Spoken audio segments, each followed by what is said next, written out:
So nowadays, what I've seen post COVID is that people are no longer wanting to be sold on, hey, exactly what this is. They're not coming in with skepticism. They're coming in with trauma and grief and overwhelm and burnout.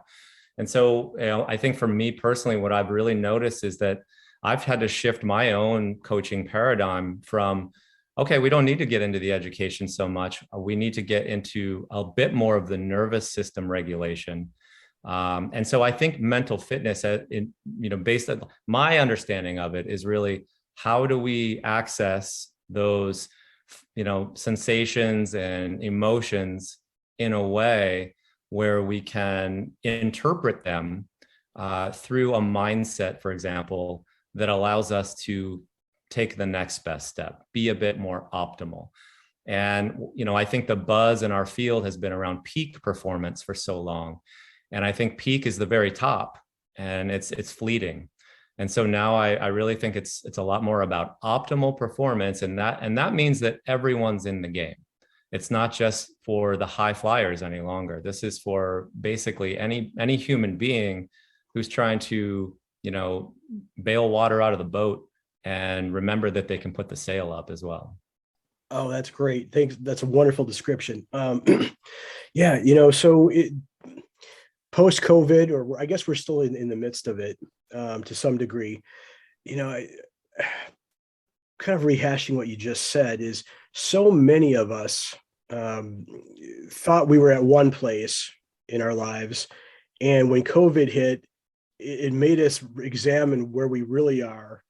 And many of us came to realize that, wow, we maybe don't have the resilience that we thought we did.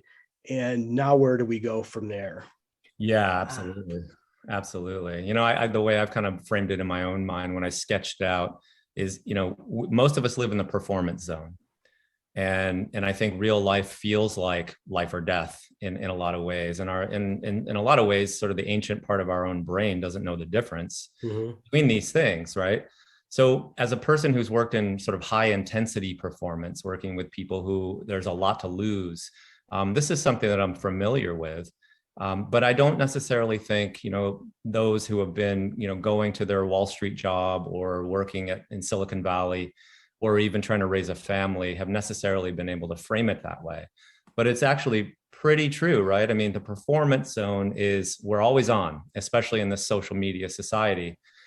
And then we want to scurry into the comfort zone of scrolling Facebook, binge watching Netflix, eating chips, having a couple beers, all the stuff that kind of takes us away from that other zone. And so I think what I feel really excited about and passionate about is really creating a container where we can practice. And I think that practice, the element of practice, what does it do? It stokes intrinsic motivation, right? I'm running some experiments. I'm the expert. It's N=1, right? And it also really makes us more curious. And when we're curious, we sort of kick on the systems in our brain that turn down the heat on the fear systems.